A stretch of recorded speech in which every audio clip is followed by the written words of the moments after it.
gens, tous les jeunes gens qui vont, enfin toutes les personnes qui auront un master de chimie, un master d'apiculteur, n'importe quoi, quand vous aurez un master, vous allez pouvoir guider dans tous les musées de France. Et en contrepartie, pour les guides conférenciers, on va leur donner un label qualité tourisme, ce qui va faire que nous serons effectivement une curiosité, nous serons très chers, et on va se retrouver avec des gens, par exemple, qui ont un master en chimie. C'est très bien, il y a des nouveaux musées, etc., qui demandent certaines technicités. Le problème, c'est que cet étudiant, cette personne qui a eu un master en chimie, 90%, 95% de son travail va constituer à aller dans les monuments historiques et dans les musées.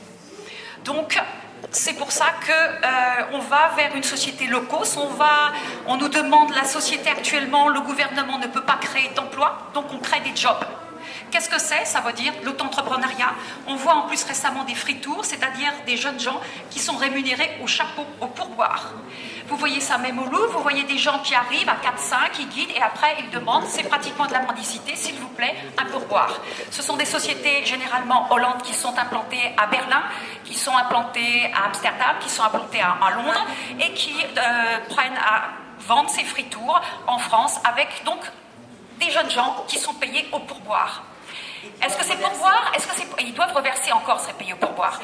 Ces pourboires, ils doivent reverser une partie à la société qui les emploie. Est-ce que c'est ça? C'est-à-dire qu'ils n'ont pas de salaire, leur seule rémunération, c'est le pourboire. À peu près 30% de ce pourboire, 5 € par personne, doit aller à la société qui leur donne ce travail. Est-ce que c'est ça que nous voulons, en fait, pour les générations futures? Est-ce que nous voulons une société d'auto-entrepreneuriat?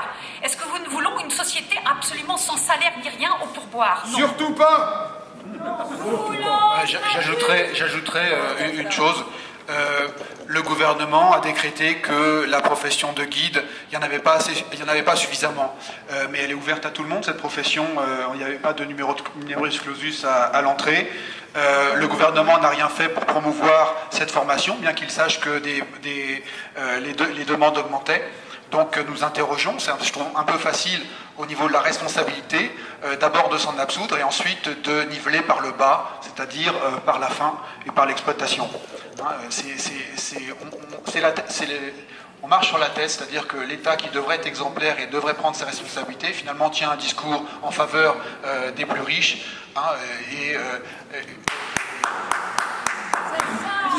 Et que guider, finalement, c'est une manière de survivre. Non, guider, c'est pas une manière de survivre. Guider, c'est un métier à part entière et qui mérite le respect et qui mérite un travail décent. C'est tout ce qu'on demande, finalement. Un dernier mot avant de recommencer un slogan. Moi, ce qu'une personne de Bercy nous a dit, en fait, au moment des concertations, mais pourquoi voulez-vous empêcher des étudiants et des femmes au foyer de guider? C'est-à-dire vraiment ouvrir la profession, en faire un job. Ce n'est plus une profession, ça devient un job. Et quand Bercy vous dit ça, et quand Bercy vous dit oui, reçoivent de l'argent liquide, il n'est pas déclaré, bon, vous savez, ça existe. Après tout, on ne peut rien faire. C'est ce qu'on dit. C'est un métier, guider, c'est un métier, c'est un métier, guider, c'est un métier, guider. Il y a une société qui s'appelle Magma Cultura. Magma, d'ailleurs, c'est un nom qui dit à la lave qui vient des profondeurs. C'est tout un programme qui emploie certains de nos collègues qui vont être précarisés pour la vie. Voilà. Donc, je sais qu'il y a par ici, dans cette salle, dans les salles, des jeunes gens. Comment vivre dans une ville comme Paris, dans la région parisienne, dans une grande ville en France, en sachant qu'on va être exploité par des sociétés. Je sais bien que ce n'est pas directement les gens qui sont là autour de nous, du Musée de Picasso, qui sont responsables de situations que nous connaissons.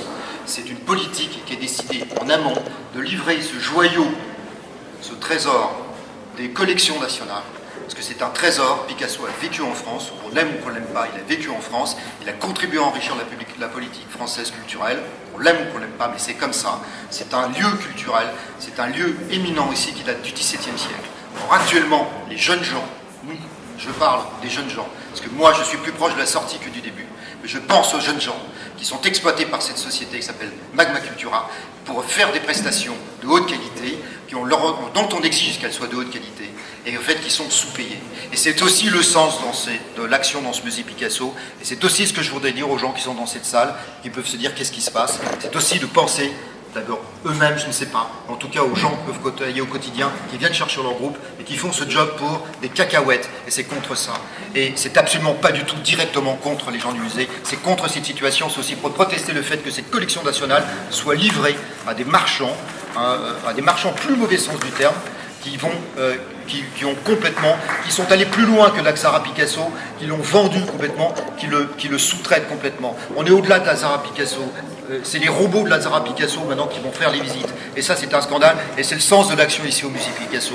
Donc merci aux gens de cette salle d'avoir eu patience d'écouter ça. C'est parce que c'est pas marrant. Vous le savez très très bien. Je pense vivre à Paris, boire un impôt dans le quartier, l'orange pressée, parce qu'on va pas prendre des cafés tous les jours, c'est 4,50 au moins. Donc comment est-ce qu'on peut vivre en étant payé à 20 €, même pas par jour, même pas par jour pour faire plusieurs visites? C'est ça la situation de nos jeunes collègues de Magma Cultura, et nous le soutenons. Voilà. Merci.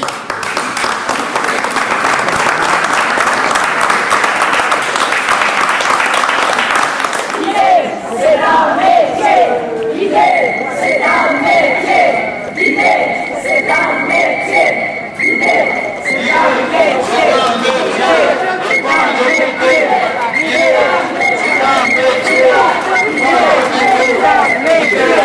un